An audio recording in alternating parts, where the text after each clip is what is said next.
Rent free house facility की video की श्रृंखला में मैं आपको एक एग्जाम्पल लेके और बता रही हूँ। इसमें इस एग्जाम्पल में कुछ अवधि तक नियोक्ता ने उसको दिया है हाउस रेंट अलाउंस और उसके बाद दिया उसको हाउस फैसिलिटी। तो कोई ऐसा प्रश्न जिसमें आपको हाउस रेंट अलाउंस और फैसिलिटी दोनों ही दे रखी हो, उसको हम कैसे करेंगे। इसके अलावा इस एग्जाम्पल में आपका तीनों पॉइंट आ गए। इसमें रेंट फ्री नहीं है, कंसेशनल हाउस रेंट फैसिलिटी है, फर्निश्ड हाउस। तो इसमें फर्निश्ड हाउस का भी पॉइंट हम देख लेंगे, कंसेशनल रेंट का भी देख लेंगे। तो इसमें लगभग अपने सारे नोट्स कवर हो जाते हैं तो अपन देखेंगे इस एग्जाम्पल को किस तरीके से सॉल्व करना है। इस एग्जाम्पल यहाँ पे अपने को दे रखा है, दीपक मधु लिमिटेड का विक्रय अधिकारी है, मतलब ये प्राइवेट सेक्टर में काम करता है। बेसिक सैलरी दे रखी है 15,000 पर मंथ। महंगाई भत्ता दे रखा है 3750 पर मंथ, जिसका 60% आपका वेतन के लिए जोड़ा जाता है। तो यहाँ पे जब हम वेतन का मीनिंग लेंगे, चाहे HRA के लिए चाहे हाउस फैसिलिटी के लिए, हम कितना लेंगे, DA लेंगे केवल 60%। शिक्षा भत्ता यहाँ पर 4 बच्चों के लिए हमें एग्जेम्पशन देना है, मैक्सिमम 2 चिल्ड्रन की, वो भी 100 रुपीज़ पर मंथ के अकॉर्डिंग। चिकित्सा भत्ता पूर्णतः कर योग्य है, ये पूरी राशि शामिल की जाएगी। उन्हें मकान किराया भत्ता 9,000 प्रति माह मिलता है 1 अप्रैल से 31 जुलाई तक, यानी हमें मिल रहा है यहाँ पर HRA 4 मंथ्स के लिए। तो यहाँ पे आपको HRA सॉल्व करना है सिर्फ 4 महीने के लिए। उसके बाद उसने अपने मकान का किराया 6,500 प्रति माह चुका रहे हैं। ये आपका एक्चुअल रेंट पेड आ गया। अगस्त 2022 से उन्हें दिल्ली में किराया मुक्त मकान रहने को दिया गया। यह वही मकान है जिसको पहले दीपक रहते थे, समान किराए पर, मतलब अभी भी कंपनी इसको किराए पे लेके ही दे रही है। तो अपना नियम निकाल लेंगे अपन, सैलरी का 15% या फिर रेंट पेड जो भी कम होगा। इसके अलावा वो उससे 1500 पर मंथ किराया वसूल भी कर रही है, फ्री नहीं है, इससे किराया वसूल कर रही है। और साथ में आपको कुछ टीवी और फ्रिज दिए हैं, इसका किराया आपको 150 पर मंथ चार्ज करते हैं। अब यहाँ पे जब सॉल्व करेंगे HRA, तो आपको सारी सूचना लेनी है 4 मंथ्स के लिए। और जब अपन सॉल्व करेंगे हाउस फैसिलिटी, तो अपनी सूचना आएगी 8 महीने के लिए, क्योंकि 4 महीने आपको HRA मिल रहा है, 8 महीने आपको मकान मिला है रहने के लिए। तो ये ध्यान रख के अपने को सॉल्व करना है। इसका परफॉर्मा नहीं बना रही हूँ मैं, आपको सिर्फ मेन पॉइंट समझा रही हूँ। उसमें सॉल्व करके परफॉर्मा आप खुद बना के देखिएगा इसमें। तो यहाँ पे सबसे पहले अपनी आ जाएगी बेसिक सैलरी जो है 15,000 पर मंथ। तो ये आ जाएगी अपनी 1,80,000। हमको DA यहाँ पर दे रखा है 3,750, ये भी अपना पूर्णतः कर योग्य है। ये आ जाएगा हमारा 45,000। इसके बाद नेक्स्ट है हमारा चिल्ड्रन एजुकेशन अलाउंस, जो हमको मिल रहा है यहाँ पे 900 पर मंथ। इसको दिखाएंगे अपन इनर कॉलम में, क्योंकि इसमें से आपको मिलता है एग्जेम्पशन।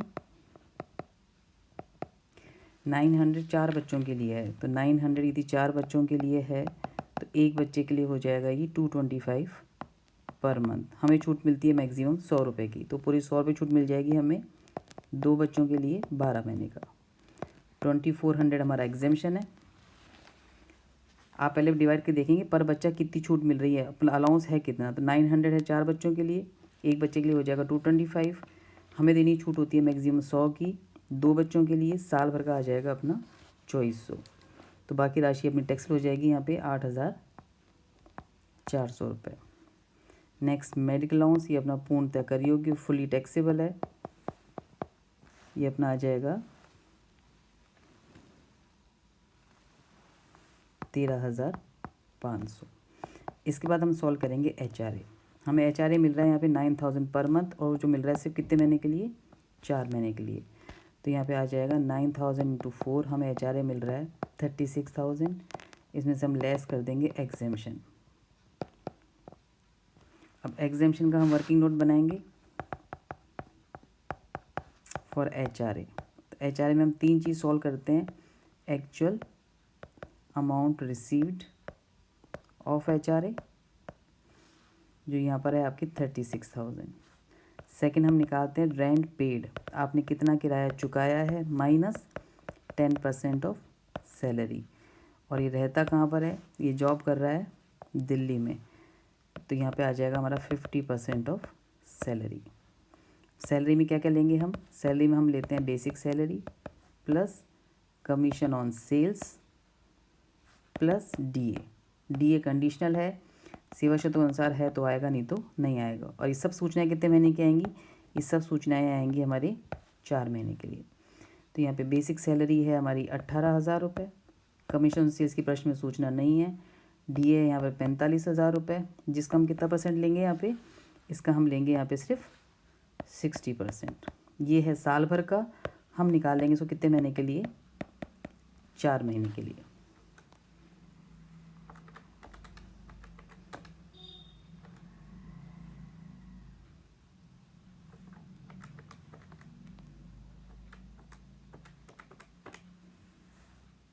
ये हमारा आ रहा है 69,000। तो रेंट पेड हमारा यहाँ पर है, हम यहाँ पे किराया चुका रहे हैं इस मकान का 10,500 पर मंथ। तो किराया हमारा यहाँ पर आ जाएगा 10,500 इंटू 4 माइनस 10% ऑफ 69,000, और यहाँ आ जाएगा हमारा 50% ऑफ 69,000। 10,500 इंटू 4 ये हमारा आ जाएगा 42,000। 42,000 में से हम लेस कर देंगे 6,900, ये हमारा आ जाएगा 35,100। ये हम निकाल लेंगे सैलरी का 50%। अब आपको नियम यदि याद हैं तो करने में दिक्कत नहीं आएगी, नियम यदि याद नहीं है तो आपको दिक्कत आएगी। तो बेटर है किसी भी प्रश्न को करने से पहले जो जो भी पॉइंट आ रहे हैं उसके आप नोट्स खोल के उसको एक बार से रिवाइज़ कर लीजिए, और रिवाइज़ करके फिर कीजिए ताकि आपको करने में ज़्यादा दिक्कत नहीं आए। तो यहाँ पे वास्तविक प्राप्त राशि है 4 महीने की 36,000। 4 महीने का किराया यहाँ पर आ जाएगा 42,000। 4 महीने की सैलरी का 10% ले लेंगे 6,900, ये अपना आ जाएगा सेकंड फिगर। क्योंकि दिल्ली में है तो हम निकालेंगे सैलरी का 50% यानी 34,500। तीनों में से जो सबसे कम होगा तो सबसे कम राशि हमारी आ रही है 34,500, ये हमारी कर मुक्त है। तो यहाँ पे एग्जाम्पशन मिल जाएगा 34,500 का, तो हमारी कर योग्य राशि आ जाएगी इसमें 1,500। ये आएगा 4 मंथ्स के लिए, ये सूचना है अपनी 4 मंथ्स के लिए। अब हम निकालेंगे 8 मंथ्स के लिए house facility, furnished house facility eight concessional rent. तो इसमें पहले हम निकालेंगे रेंट फ्री हाउस फैसिलिटी, उसमें ऐड कर देंगे हम वैल्यू ऑफ फर्नीचर, और उसमें से लेस कर देंगे रेंट चार्ज बाय एम्प्लॉयर। तो तरीका है, पहले आप निकालेंगे मुफ्त मकान का सुविधा कैसे निकले वो निकाल लेंगे, उसमें फर्नीचर की जो भी वैल्यू उसको जोड़ देंगे और जो किराया चार्ज किया घटा देंगे, तो आपको निकल जाएगा कंसेशनल रेंट का फर्निश्ड हाउस की फैसिलिटी। तो निकाल देते हैं। अब सेकंड वर्किंग नोट हो जाएगा हमारा रेंट फ्री हाउस फैसिलिटी। चूँकि इसने मकान किराए पे लेके हमको दिया है तो हमारी सुविधा का मूल्य हो जाएगा चुकाया गया किराया, यानी एक्चुअल रेंट पेड, और 15% of salary which ever is less, जो भी कम हो। यहाँ पे सैलरी में क्या क्या आ जाएगा? अब ये सब सूचनाएं कितने महीने की आएंगी? ये सब सूचनाएं आएंगी अपनी 8 महीने के लिए। तो 8 महीने का किराया कितना हो जाएगा, पहले अपन वो निकाल लें यहाँ पे। तो एक्चुअल रेंट हमारा यहाँ पे आ जाएगा 10,500 इंटू 8।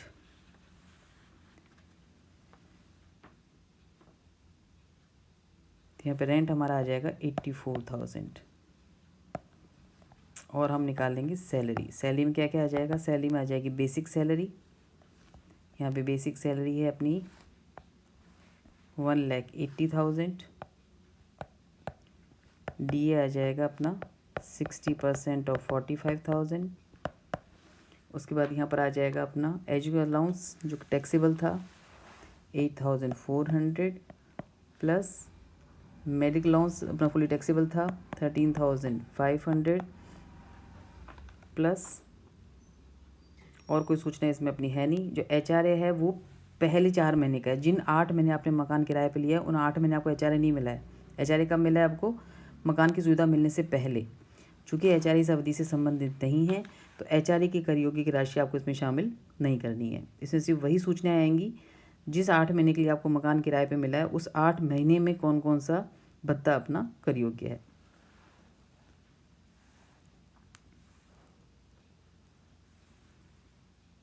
ये सब सूचना है 12 महीने की, आपको सूचना निकालनी है इसको 8 महीने की।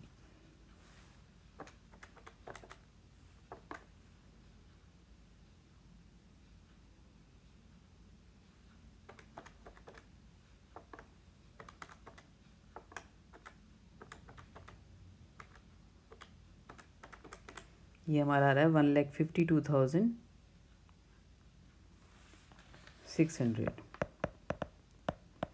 जिसका हमको निकालना है 15%।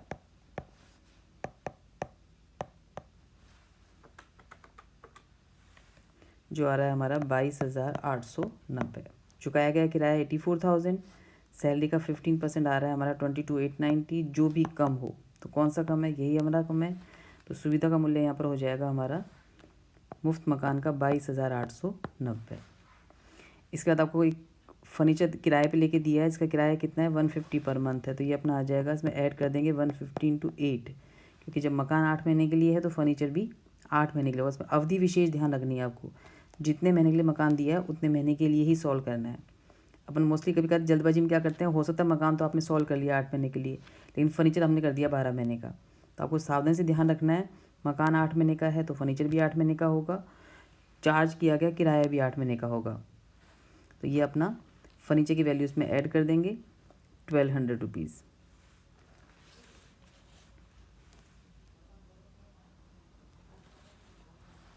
इसमें क्या रखा है, इसमें आपको एक फ्रिज और एक टीवी किराए पे दी है, दोनों में प्रत्येक का किराया है, तो ये अपना 2 का हो जाएगा। 1,200 तो है सिर्फ फ्रिज का, इतना ही हमारा टीवी का है, तो टोटल अपना आ जाएगा 2,400। तो फर्निश्ड हाउस फैसिलिटी की वैल्यू हमारी आ जाएगी 25,290 रुपये।